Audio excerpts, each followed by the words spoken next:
Hello అండి. ఇప్పుడు చెప్పబోయే కథ పేరు 'ధర్మో రక్షిత రక్షితః'. ఈ కథని రచించిన వారు ఉదయబాబు గారు. ఇక కథలోకి వెళ్ళిపోతే, వెండి గిన్నెలో పెరుగన్నం కలుపుకొని అందులో స్పూను వేసి మంచినీళ్ళ గ్లాసుతో నాన్నగారి గదిలోకి వచ్చాను. నా అలికిడికి కాబోలు ఆయన తన గాజు కళ్ళ చూపును నా వైపు తిప్పారు. టీవీలో ఏదో దృశ్యం చూస్తున్న ఆయన ఎండిన కట్టెలాంటి తన చేతిని ఆ దృశ్యం నేను చూడాలన్నట్టుగా అంత నిస్సత్తువులోనూ చూపించారు. చేతిలో గిన్నె, నీళ్ల గ్లాసు టీపాయ్ మీద పెట్టి ఆయన పక్కన కూర్చుంటూ నేను అటువైపు చూపు మరల్చాను. ఒక తండ్రి 10 సంవత్సరాల వయసున్న తన కొడుకును ఎక్కడ తగులుతుందో తెలియకుండా చేతిలో బెల్టుతో గొడ్డును బాదినట్టు బాధేస్తున్నాడు. న్యూస్ రీడర్ ఆ దృశ్యాన్ని వర్ణిస్తూ నేటి సమాజంలో ఓర్పులేని తల్లిదండ్రుల పెంపకం గురించి చెబుతుంది. నాన్నగారు కొట్టొద్దు అన్నట్టు చెయ్యి ఊపుతున్నారు. నేను ఆ రాక్షసత్వాన్ని చూడలేక కట్టేయమంటారా అని అడిగాను. ఆయన కళ్ళ నిండా నీళ్లు నిండి అవి కను కొలుకు నుండి జారిపోతున్నాయి. నేను ఇక ఆలోచించకుండా టీవీ కట్టేశాను. దిండు పక్కనున్న తెల్లని కాటన్ తువ్వాలతో ఆయన కన్నీళ్లు మెత్తగా తుడిచాను. మెల్లగా చెంచాతో ఆయన నోట్లో పెరుగన్నం చిన్న చిన్న ముద్దలుగా పెట్టసాగాను. మళ్ళీ బడికి వెళ్ళే టైం అయిపోతుందన్న కంగారులో ఆయన నోటి వైపే దృష్టి సారించాను. రోజు పెరుగన్నం ఆపగా తినే ఆయన ఆగు అన్నట్టు చెయ్యి ఊపారు. గొంతు దిగటం కష్టంగా ఉందేమో అనే ఉద్దేశంతో మంచినీళ్లు నెమ్మదిగా పట్టించాను. అప్పుడు చూశాను ఆయన కళ్ళు కన్నీటి చలమల్లా నీళ్లు స్రవిస్తూనే ఉన్నాయని. ఆయన మౌనంగా రోదిస్తున్నారని. టీవీ కట్టేశానుగా, ఇంకా బాధపడకండి నాన్న అన్నాను. అలాంటి హృదయ విదారక దృశ్యాలు చూసినప్పుడు వృద్ధాప్యంలో సహజంగా వద్దనుకున్న పొంగి పొర్లి వచ్చే కన్నీళ్ళవి అని నా భావన. ఆ భావాన్ని ఛేదిస్తూ నన్ను క్షమించు నాన్న. నిన్ను నీ కాలేజీ రోజుల్లో నీ తప్పు లేకుండా దారుణంగా కొట్టాను. అయినా నువ్వు నాకు అన్నం పెడుతున్నావు. నువ్వు నా కొడుకుగా పుట్టడం నా అదృష్టం నాన్న అన్నారాయన. నేను ఉలిక్కిపడ్డాను. దాదాపు 30 సంవత్సరాల సంఘటన ఆయన గుర్తు తెచ్చుకున్నందుకు. ముందు భోజనం చెయ్యండి. ఎప్పుడో జరిగిన దానికి ఇప్పుడు మీరు కన్నీళ్లు పెట్టుకోవడం ఏమీ బాగోలేదు. నేను స్కూలుకి వెళ్ళాలి. మళ్ళీ ఆయన కన్నీళ్లు తుడిచి అన్నాను. అయినా నువ్వు నాకు అన్నం పెడుతున్నావు అన్నారాయన దుఃఖం దిగమింగుకుంటూ. ఇందులో నేను చేస్తున్నదేదీ లేదు నాన్నగారు. నా ధర్మం నేను నెరవేరుస్తున్నానంతే. మీరు భోజనం చేసి ప్రశాంతంగా పడుకోండి. ఇక ఆయనను మాట్లాడనివ్వకుండా అన్నం తినిపించి మంచినీళ్లు తాగించి మూతి తుడిచి ఫ్యాన్ వేసి గది తలుపు దగ్గరగా వేసి వచ్చేశాను. తిన్నారా అడిగింది శ్రీమతి. పొద్దుట్నుంచి ఆ టీవీ చూస్తూ ఒకటే ఏడుపు. ఏం వస్తుంది అందులో, అది సంగతి. చూపించిందే 100 సార్లు చూపిస్తారుగా. ఆయనకేదో గుర్తొచ్చి బాధపడ్డారు. సరే నాకు అన్నం పెట్టు అన్నాను చేతులు కడుక్కుంటూ. నేను బడికి వచ్చేసరికి మొదటి పీరియడ్ ప్రారంభమై ప్రశాంతంగా ఉంది వాతావరణం. హాజరు పట్టీలో సంతకం పెట్టి కుర్చీలో కూలబడ్డాను. నాన్నగారు నన్ను ఆఖరిసారి కొట్టిన రోజు గుర్తుకు వచ్చింది.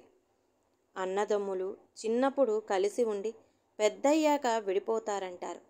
కానీ తమ్ముడికి నాకు చిన్నప్పటి నుంచి పోటీయే. వాడు తప్పు చేయడం, నా మీదకు నెట్టేయటం వాడికి బాగా అలవాటు. నేను వాడి మీద నేరం చెప్పబోతే, చిన్నపిల్లాడు తప్పు చేశాడా అనుకో, పెద్దవాడివి నీ బుద్ధి ఏమైంది అని అమ్మ నాన్నగారు నన్నే తిట్టేవారు. ఆ రోజు అంతే. నాన్నగారు కాళ్ళు కడుక్కొని వచ్చి భోజనానికి కూర్చున్నారు. ఆయనకు తమ్ముడు అమ్మ పక్కన కూర్చున్నాడు. అప్పటికి వాడు 9వ తరగతి చదువుతున్నాడు. సహజంగా ఆయన భోజనం అయ్యాకనే అమ్మ మాకు భోజనం పెట్టేది.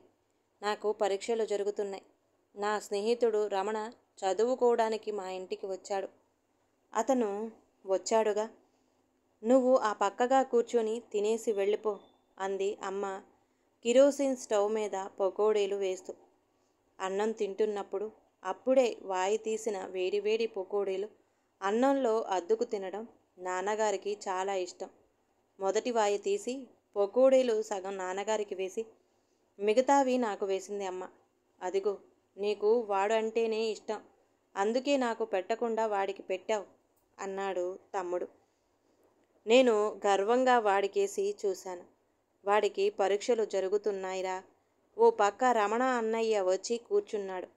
నస పెట్టకు, వేగుతున్నాయిగా, నీకు పెడతాను అంది అమ్మ.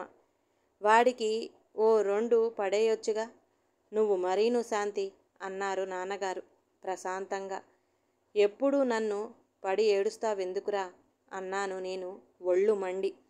నువ్వు మాట్లాడకుండా అన్నం తిను అన్నారు నాన్నగారు సీరియస్గా. ఎప్పుడు మీరు నన్నే తిడతారు, వాడెన్ని తప్పులు చేసినా తిట్టరు అన్నాను. అంతే. నాన్నగారు ఒక్క ఉదుటున పీట మీద నుంచి లేచిపోయారు. నా దగ్గరగా వచ్చి అన్నం తినమన్నానా అన్నారు. నాకు 20 సంవత్సరాలు, డిగ్రీ ఫైనల్ ఇయర్ చదువుతున్నాను, ఉడుకు రక్తం. నేను కూర్చున్న చోటే పైకి లేచి నిలబడి అన్నాను, తినను. నా తప్పు లేకుండా మీరు నన్ను కోప్పడుతున్నారు అన్నాను ధైర్యంగా. తింటావా తినవా? నాన్నగారు అరిచిన అరుపుకి గది 4 గోడలు ప్రతిధ్వనించాయి. తమ్ముడు వెంటనే ఆ గదిలోంచి జారుకున్నాడు. ఖచ్చితంగా తినను. ఏం జరిగితే అది జరుగుతుందని అలాగే నిలబడ్డాను. నాన్నగారు పెరట్లోకి వెళ్ళి వెంటనే చెయ్యి కడిగేసుకున్నారు. విసవిస తన గదిలోకి వెళ్ళి ప్యాంటుకు ఉన్న బెల్ట్ తీసుకువచ్చారు.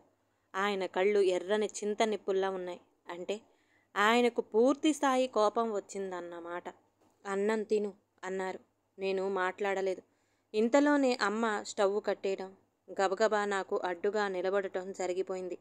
లం కొడక, తండ్రి మాటకు ఎదురు చెబుతావా అంటూ బెల్టుతో ఎక్కడ తగులుతుందో కూడా చూడకుండా కొట్టసాగారు. ఏమండి, ప్లీజ్, వయసొచ్చిన పిల్లాడిని కొట్టడం తప్పండి అంది నా ముందు 2 చేతు ఓ చాపి నాకు రక్షణగా నిలబడుతూ. మామయ్య గారు, ప్లీజ్ కృష్ణని కొట్టకండి. రమణ కూడా అడ్డు రాబోయి నాన్నగారు చూసిన చూపుకు ఆగిపోయాడు. భయపడుతూ ఆయన ఆవేశంలో అమ్మకు కూడా 4-5 దెబ్బలు తింది. నువ్వు అడ్డులే శాంతి, నాకు ఎదురు చెబుతాడా వీడు అంటూ అమ్మను ఆవేశంగా పక్కకు తోసేసి ఒక 50 దెబ్బలు తక్కువ కాకుండా కొట్టి బెల్ట్ నా ముఖాన విసిరేసి, చి, నా కడుపున చెడబొట్టావు కదరా వెధవ, నీ బతుకు తగలడా అనేసి చొక్కా వేసుకొని అన్నం తినకుండానే వీధిలోకి వెళ్ళిపోయారు. నాకు మొదటి దెబ్బ చురుక్కుమన్న, తర్వాత దెబ్బలకు శరీరం బండబారిపోయింది. అయితే ఆయన తీవ్ర ఆవేశం మాత్రం బెల్టు వాతలుగా ప్రతిబింబిస్తూ ఉండగానే నేను కదలబోయాను చెయ్యి కడుక్కోవడానికి. తప్పు నాన్న, అలా అన్నం తినడం మధ్యలో మానేసి వెళ్ళకూడదు.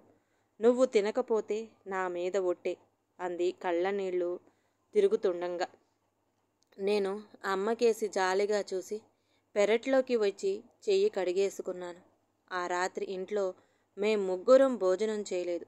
తమ్ముడు మాత్రం వేసిన పకోడీలన్నీ అన్నంలో తిని మరీ పడుకున్నాడు. నా స్టడీ రూంలోకి నా వెనుకే వచ్చిన రమణ నన్ను కౌగిలించుకుని ఏడ్చేశాడు. అప్పుడు వచ్చింది నాకు ఏడుపు. అంతరంతరాల్లో నుంచి ఎద్దనపూడి నవలల్లో చదివాను, హీరోయిన్ కళ్ళు ఏడ్చి ఏడ్చి వాచిపోయాయని. అది నాకు అనుభవమైంది. ఒళ్ళు, కళ్ళు, మనసు అన్నీ మంటే. రమణ నా వాతలకు అమ్మ ఇచ్చిన కొబ్బరి నూనె రాశాడు. ఏమీ చదువుకోకుండానే నిద్రపోయాడు. ఆ రాత్రంతా నాకు ఎక్కిళ్ళు తగ్గలేదు. తెల్లవారుజామున నిద్ర పట్టబోతుంటే నేను పడుకున్నాననుకున్నారేమో నాన్నగారు నా చెవిలో గుసగుసగా అన్నారు, నన్ను క్షమించు నాన్నా, నిజంగానే నీ తప్పు లేకుండా కొట్టాను. నాకు ఎదురు చెప్పావన్న అహంకారంతో కొట్టాను.